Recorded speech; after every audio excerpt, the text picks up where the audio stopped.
for the Empowering You show. This is a lively television show that is a driving force to positive transformation in every viewer's life. Our goal is simple. It is to elevate our audience members with clear, practical, helpful advice and engaging activities. We're here dedicated to sparking a journey of self-growth and empowerment, making sure each episode is a step toward professional and personal achievement. That's how we empower you on the Empowering You show. So get ready, it's time. It's time for the Empowering You show. I'm so grateful that you're here. It's Thursday, June 27th. Can you believe we're at the end of the month? Well, I'm glad you're here. I'm so happy to be a part of this phenomenal showcase. Thank you so much again for being here. And then, why do we do the Empowering You show? Great question. We do this show to showcase business owners, phenomenal business leaders, entrepreneurs, thought leaders, and those doing phenomenal things in the community. Today is no different. But before I introduce you to our guest, let me bring up the person behind the scenes and in front of the camera at times. She is the CEO's best friend, helper, entrepreneur, sexy, sassy, smart, Shani Smith. You forgot to add skinny. I need to start speaking this into existence. I'm just saying. It ain't true yet. But you have to start out the show with me busting out laughing like a crazy person, right? I'm so happy to be here. I mean, I know we said it's June 27th. I get it. The month is ending. But guess what? We're about to roll into the third quarter so strong. Yes. So clear. Rolling in. Yeah. Rolling in. Yeah. And I hope we are, and I hope you are too. If you're a business owner, entrepreneur, thought leader, and you have something going on that you want us to share, drop it in our posts. Show up on our website. Show up on our Facebook, YouTube, iHeartRadio. Just let us know what you have going on. We'd love to showcase what you have going on. And speaking of going on, what we got going on, Shani? What don't we have going on? First of all, the biggest thing is in my life right now is the Sisters Inspire Sisters to Advance retreat that's happening this October 25th through the 27th in Ocean City, Maryland. Yeah. This is the time for you to connect, for you to elevate, and for you to just run with it. Why? Because success leaves clues, and guess who's going to be there? All types of successful women. I know. that lineup. Dr. Obiama Martin, she is a phenomenal personality, and thought leader. She is one of the top in her field. Then you have the beautiful, lovely Lisa Santiago McNeil, who has a heart for God, who is going to bring down the house. And then yours truly is going to help you navigate your success with succinct, straightforward, easy to follow plans to up-level your life. It is going to be an event like no other. Intimate, but special. Join us, Sisters Inspire Sisters to Advance, October 25, 26, and 27 in the beautiful city of Ocean City, Maryland at the Hilton Hotel. Was it? The Hilton Inn and Suites. And Suites. But the best part is what? They have a couple more days to take advantage of early bird pricing. Yes. Yeah, early bird pricing, early bird investment. It's on Sunday. It's on Sunday. Get in where you fit in. Go to barbarahsmith.com. The link is out there, barbarahsmith.com. All you got to do is remember to put the H in the middle. And now, without further ado, we want to introduce to you a wonderful person that I recently met, loving her like my own sister. She is dedicated to helping others make changes in their lives.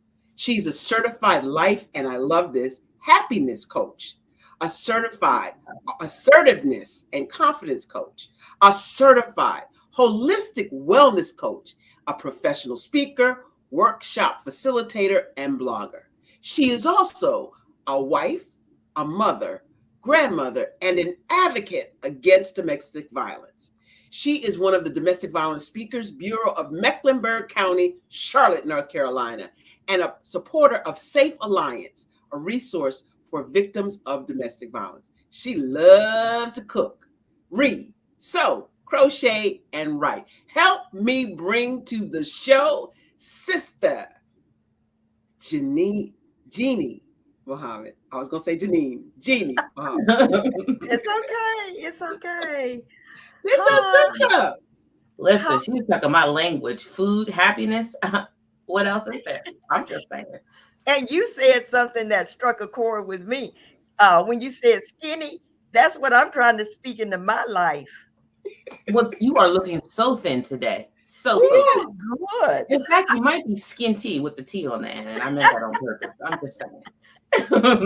Making up some words. I love it. Thank you for coming to the show, Jeannie. We are excited for you to be here. We like to just jump right in and ask you, how did you become the happiness coach? Well, I'm still becoming that. Okay. I'm still becoming that. But the start of the journey was about 5 years ago.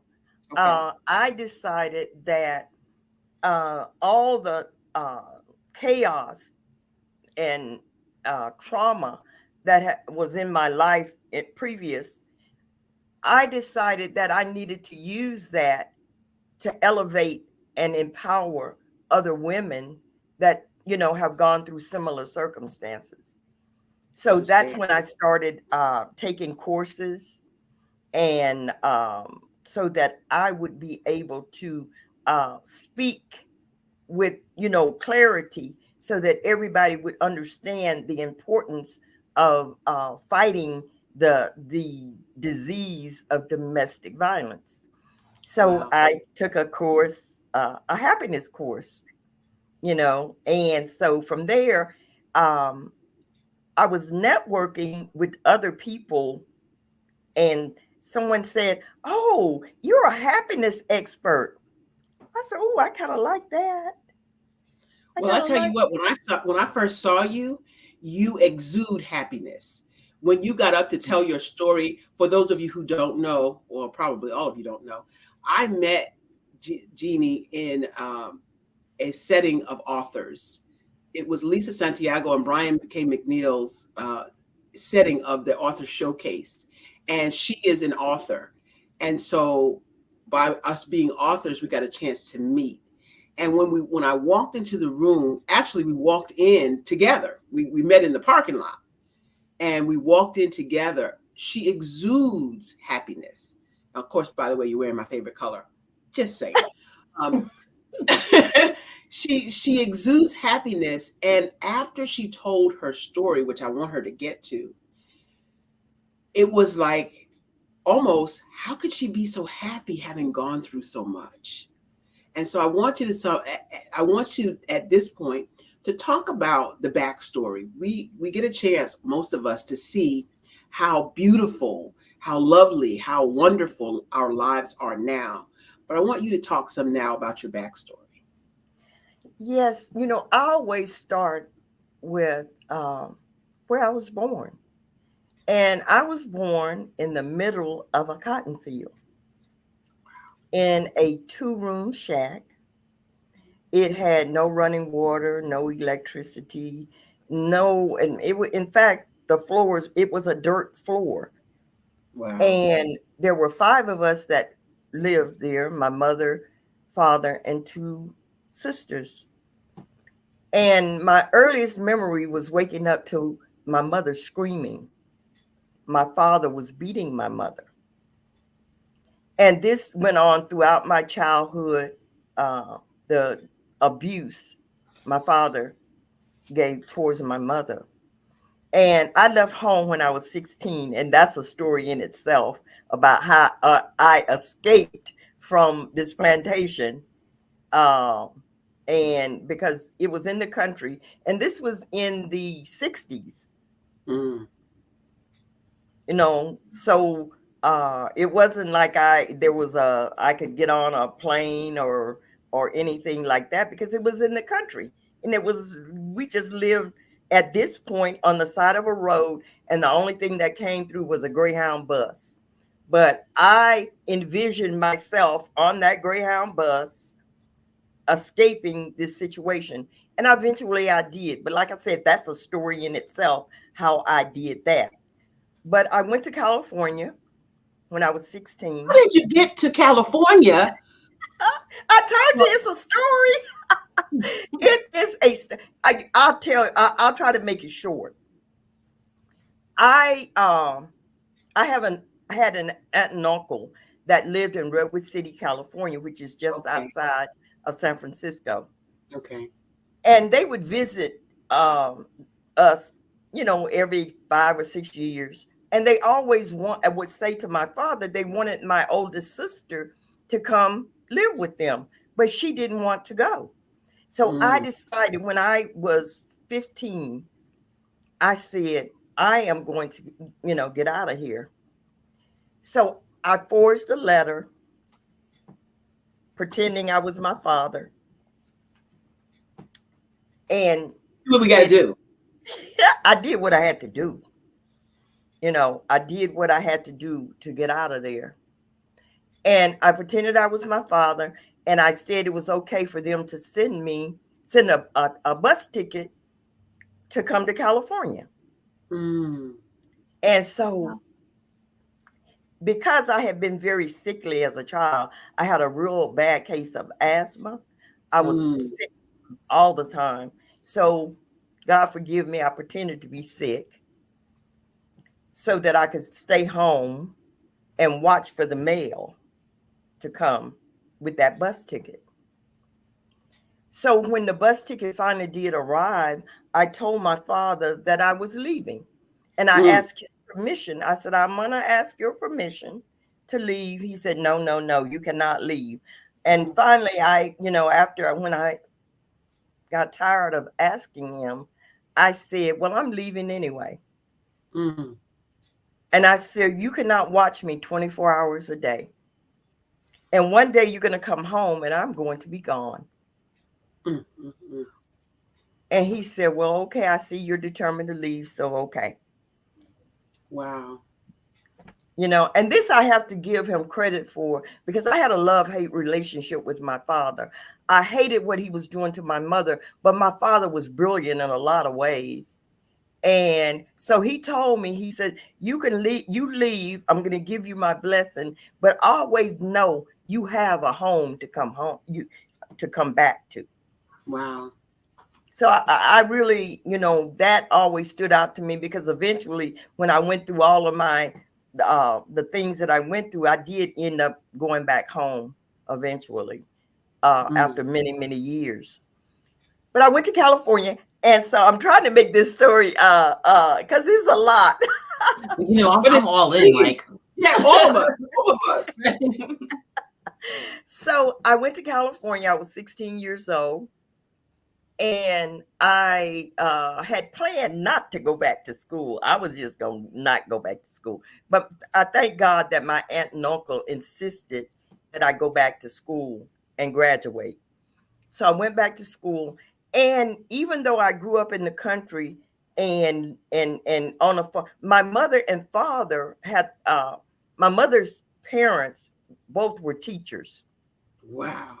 So my mother taught us from uh, I can't remember never learning. She would have play school with us and taught us how to read and math and all of that. So when I got to California, I was ahead of the students Wow. in the school, even though I came from this little no place, McDade, Louisiana, just a sign on the side of the road. When I got to California, I had so many credits and so much that I eventually became the valedictorian of the class. What?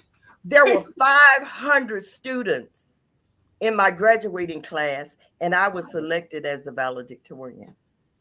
And the first shall be last. I mean, the last shall be first, right? Right. That's right. That's Mhm. right. There were That is, only 10 Black students in my graduating class. But I was the valedictorian. But because I carried so much baggage with me, I really didn't take advantage of what was before me. And I ended up, and I'm making this as short as possible, but I ended up getting pregnant. And my husband left. We got married because I was pregnant, and he left when I was my our child was 3 months old, and that was when I started going downhill. I started drinking, I started using drugs, and eventually I became an alcoholic. I became a drug addict, um, and all the relationships that I entered into after that were abusive. You know, I was like everybody's punching bag. I ended up being homeless 3 or 4 times, 2 or 3 times. I was homeless, and you know what's fabulous eventually, about your story? You know what's fabulous pardon, about your story, though? You know what's fabulous about your story is that what? you tell it, because there are a Mhm. lot of people who have been through some more horrific, some less horrific, but because of the shame, because of the uh, societal blame, especially when it comes to women, we don't tell our stories as much and as often as we should. And so I applaud Yes, Jeannie. I really applaud you for telling your story. And what a powerful story it is. So you got to California, you got graduated from high school, you did all the right things, and then being pregnant caused you to think differently. What in your mind happened, do you think, when you had your first child? What was going on then? I was. I look back on it, Barbara, and it's like it wasn't me because it was like I was in a fog. I didn't know me. Mm, I didn't know who. I didn't know anything about having a baby. I didn't know anything about taking care of a baby. In fact, my oldest son and I now joke about it. He was an experiment. Lord have mercy. Right. So many, so many. And were you still at your aunt's house when you got pregnant? I was living with my aunt and uncle when I got pregnant, and because they were very religious, they threw me out. Pregnant? And right, and and so that was one reason we got married. And so we got married, and and my husband, he was going to UC Berkeley at the time. He Mm, was almost graduating. I was in college or junior college at the time, my first year of college. And I was attracted to him because he was this big time college man. He had this little sports car that I just thought was the usually the way. bomb. That's usually the Mhm. way. But what would Right. you tell the what would you tell the younger Jeannie now, looking back? What would you tell young people or the younger Jeannie now, based on what you've experienced? Just to slow down, to really just take time to fall in love with yourself. Mhm. Take time to know you. Don't be in such a rush to go out and experience what the world has to offer before you're grounded in who you are. Mm, that's powerful. Johnny, Very. I know you got questions. I've been having all the questions. I'm gonna let you have some questions now.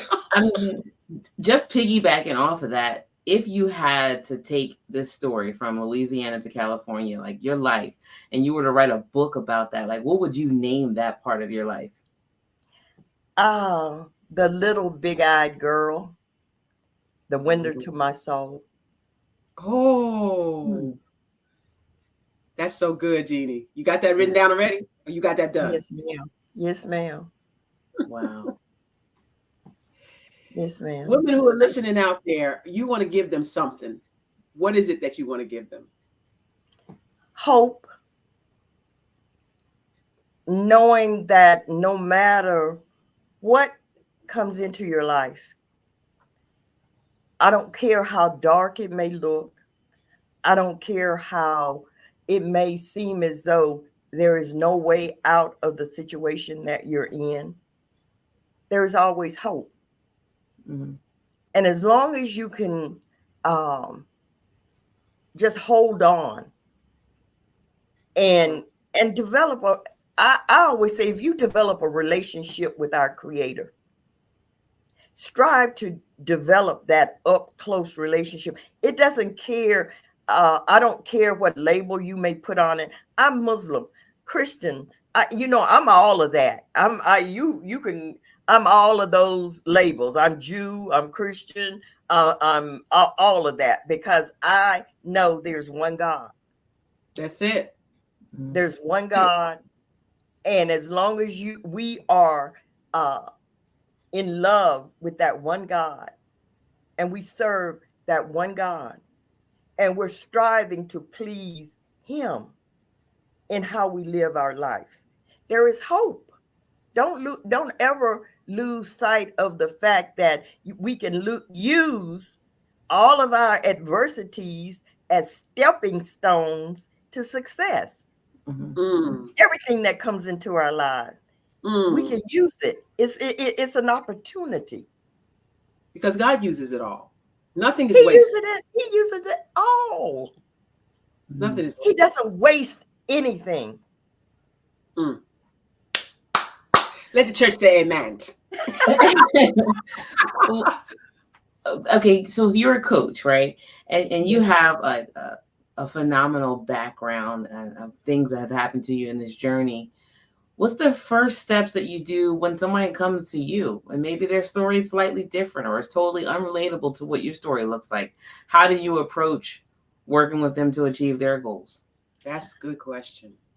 I do have a process that I go through, like intake process. Because everyone that comes to me, I may not be a fit for them. That part. Yeah. So and they may not be a fit for me. That part. So I do go through the process. We talk. I strive to develop an affinity with them so that they feel comfortable with me and with what I have to offer. That's if we decided to work together. And we sign a contract. And so we start. I have different, ways of determining exactly where or what the person should be working towards. And once we agree on that, then, there are things that steps that we would take. And as we go along, I determine if this person is truly willing to work towards their success, because I'm a coach. Coachable. That part. Coachable. Some people are not coachable, Jeannie. Let's be. Yeah.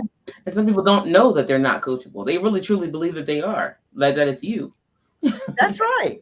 Yeah. And it's not me. It's, I come to this, I strive to come to the agreement with them that I am just a director. I can give you suggestions, facilitate, and point you in a certain direction that I think that, would be beneficial to you. An ambulance just passed.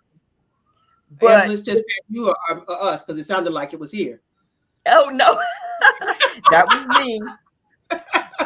But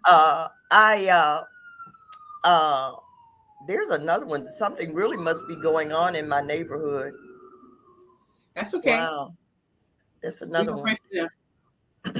But when I see that the person is not really willing to work towards their own success, I may make suggestions on things to do, and we come to understand that we're working on SMART goals, and we're working smartly towards reaching those. So if they do not put in the work, then there will be there's nothing I can do to help you. And so I'm not going to take someone's money just to be taking the money and not see the results. I want people to succeed. Right. And so do you have a timeline? Like, is there a time constraint of, I'm giving you this advice or this coaching tip or this direction based on your goals, and you have a certain parameter, if you will, to know whether or not this is happening or this is not happening? How do you know? How do you pretty much, well, I already know how I know, but how do you pretty much know that this is not going to work? Once we actually start working, say that first week, and we determine, I will, you have this assignment to complete. We come to this agreement. These are your goals. This is what you have said that you desire to achieve. Right. I will give you suggestions on what you can do to achieve this. Now you come back to our next session and you haven't done anything. Okay. We're gonna, talk about it and find out why, and just okay. Now, second week, come back. I just didn't have time. This blah blah blah. This happened. I only did one of the things. Blah blah blah. Okay. Third week, nothing has been really accomplished. We need to have a real heart to heart at this moment, because we agreed that this is what we were going to do. We agreed that these are the steps that we're going to take, and this has not been accomplished. Right. I don't want to waste your time or your money, and I don't want to waste my time. I think it's time for us to part ways. Okay. Ooh, I like that. So 3 weeks. So it's almost like, I did the work to find my happy place. I'm happy. I'm trying to help you get to yours. If you're not ready, then I guess you're just going to have to sit in it till you're ready.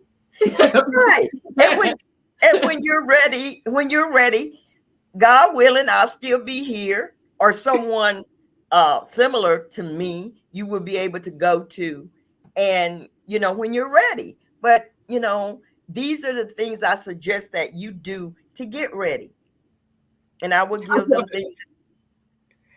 Jeannie, do you realize we are at 30 minutes having this conversation? Oh my God! I have loved. Okay, we're going to keep going because I have some more questions for you. I have love this. We want to give an opportunity for Jeannie to tell people how to get in touch with them first, though, Shani. How do we get in touch with you? Okay, my website is I am Jeannie, JEANNEM.com. From my website, you can book consultations with me. I give a free 30-minute consultation to start out. And if you go to Jeannie M, just Google Jeannie Muhammad, you will find my Facebook, you will find Instagram, LinkedIn, all of that. My website, my books, they will be there. So Jeannie Muhammad. Okay. Do you have a free gift for our viewers too, right? Yes. As I stated in the beginning, I believe that once we fall in love with ourselves and truly develop a relationship with ourselves. So I have a self-love report that a person can start utilizing to really start loving self and fall in love with their creator. And then from there, they can branch out and really be able to attract people into their lives that are positive and that will lift them up instead of bringing them down. Right, because you can't love anyone else if you don't love self, right? That's right. It's so true. That is so true. All right, Miss Shani, what else you got? I want to know because I'm curious now since she gives them such a pass 3 times. I want to know, do you have a favorite success story with your coaching? Yes, I do. And it's still, it is ongoing right now, really. Actually, there's this a lady, her husband passed in December, and December 31st, and they Wow. have been married 33 years. Wow. After he passed, she found that he had been having an affair, and that she thought that they were always short on money because he was contributing it to in charity, but actually he was giving it to this other woman. And so she was, when I started counseling her, she was really ready to just give up and just really, she didn't see any future for herself. So 6 months forward, it's been 6 months that we have been um, counseling together. And at this point, she has uh, been able to uh, see how life is worth living. She's taking back control of her life. She had completely given her control to her husband. She didn't know how to pay bills. She didn't know how to do very much of anything without him. That's why she was in such financial straits, because she didn't know that most of the bills were 2 or 3 months behind, or whatever. She Mm. didn't know. So many women are in that same situation. So many. Are But you encouraged now, by her yes, story? she's taking control. She's not where she wants to be, and I know it's not, I know there's God willing, there's just so much more ahead for her, but now she is so much farther along than she was when he passed. What does that make you feel like as the coach? Oh, I That know part. that God has used me That part. to help someone else, and it's Yeah. I feel so honored that he would use me. Yeah. That part. Wow. I mean, because we're on assignment. We know that. We Yes. know we're on assignment. We know, I know personally, I love to write a list and have the satisfaction of crossing it off. So sometimes those things on my list are just pieces of my assignment for the day. And maybe my assignment is to just make some, give somebody a compliment or pray for so and so, and like just cross that off. So I love that. Yes, yes, yes. And as a I have coach, been so honored. Oh, I could just talk to you two for the rest of the day. well, well, we feel the same We have that with effect you. on people. I'm just saying. Yes, you do. Yes, you do. Yes, you this do. this is an Because amazing, we're on amazing assignment. journey. And I have enjoyed having you on the show. We have to have you back because there's much, much more to unpack with you, obviously. We want to let you know that this is Jeannie Muhammad on the Empowering You show today. One more time, Jeannie, how do we get in touch with you? My website is iamjeannim.com, or just Google Jeannie Muhammad, JeannieMuhammad, and I will pop up with all kind of ways to get into contact. I like that. Like proof. I feel like I would like to see Jeannie Muhammad at the Sisters Inspire Sisters to Advance Oh, retreat. I, I'm just I saying. am going to, as soon as we leave, I'm going to Dr. BarbaraHSmith.com. Don't forget the H, Don't forget that. It's not and silent on register. the And Yeah. and if you are so inclined, please do pick up our latest book, Unleash the Warrior Within. You'll see that Ooh, link right below. This is an inspiring, uplifting workbook inside the book, but it also has videos inside where I introduce each chapter to you. All you have to do is take your phone and scan it, and you have me along the journey reading the book with you. So don't ooh. forget, it is Conquering Every Challenge with this book, Unleash the warrior within. And that's our theme for the Sisters Inspire Sisters to Advance, unleashing the warrior within. We all have it. We all have it. Did we just say it at the same time? Yes, we did. Okay. Jinx, right? We all have it. It's just waiting. Remember, think back. Remember, what did that little girl want to do? What was she going to do before she allowed everything on the outside to kind of like bury her underneath of what they wanted? So thank you so much for being here, Jeannie. You know what time it is? I don't have on my watch, but I know what time it is. It's time for you to step into your greatness because the world is truly waiting for you. Hang out with us in the green room, Jeannie, for a few minutes. Thank you so much, audience, fans. Come back and see us again next week on the Empowering You Show. Bye-bye for now. Wait, we are going to have the Wall Street Hackers up next. Thank you very much. This has been fun.